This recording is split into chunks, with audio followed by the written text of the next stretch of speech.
Para sa mga ka-A to Z nating benepisaryo ng 4P sa persons with disability, solo parent at senior citizens, makakabili na po kayo ng 29 pesos per kilo na bigas sa tanggapan ng National Irrigation Administration.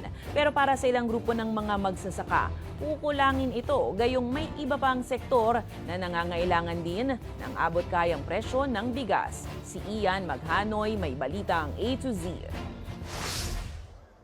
Makakabili na ng 29 pesos per kilong well-milled rice. Sinimulan niyang ibenta ngayong araw sa tanggapan ng National Irrigation Administration sa Quezon City. Nakalaan ang inisyal na 10 milyong sako ng tig sa 10 kilo ng bigas para sa vulnerableng sektor. Salamat sa contract farming program ng ahensya. Ang usapan namin ng DA, i-identify nila kung saan yung Kadiwa centers, doon i-deliver ng mga farmers natin yung aming production. Kaya ang ilan, sinulit na ang pagkakataong makabili ng murang bigas. Ang mahal po ng bilihin doon sa palengke namin.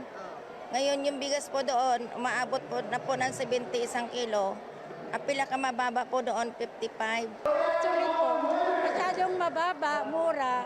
Kaya tinatanong ko, pwede bang dalawang kunin namin? Kasi big family din kasi kami. Bawal daw po. Mabibili na rin ang 29 pesos na kilo ng bigas sa Kadiwa store naman ng Bureau of Animal Industry. Yun nga lang, buffer stock lang yan mula sa National Food Authority o NFA. Yung P29 po ay NFA. Yan is well-milled na NFA. Ito kasing NFA, may madilaw-dilaw na.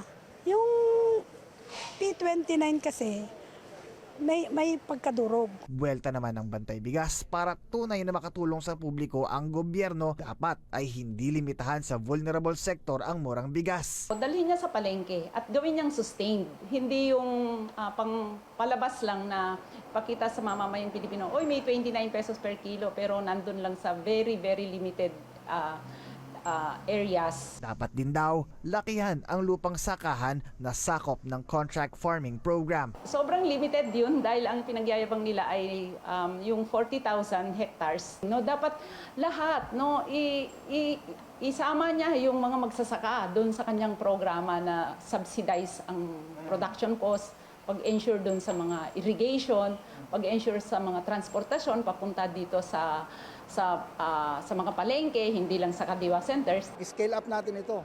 The whole 1.3 million hectares ang target po natin.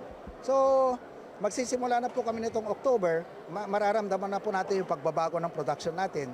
Kasi ililipat na namin yung production natin from December, magtatanim na kami ng October. Target naman ng ahensya na pababain pa sa 20 pesos per kilo ang ibinebentang bigas sa tulong ng 50,000 pesos na subsidy para sa kada ektaryang sakahan. Para sa Balitang A to Z, Ian Maghanoy.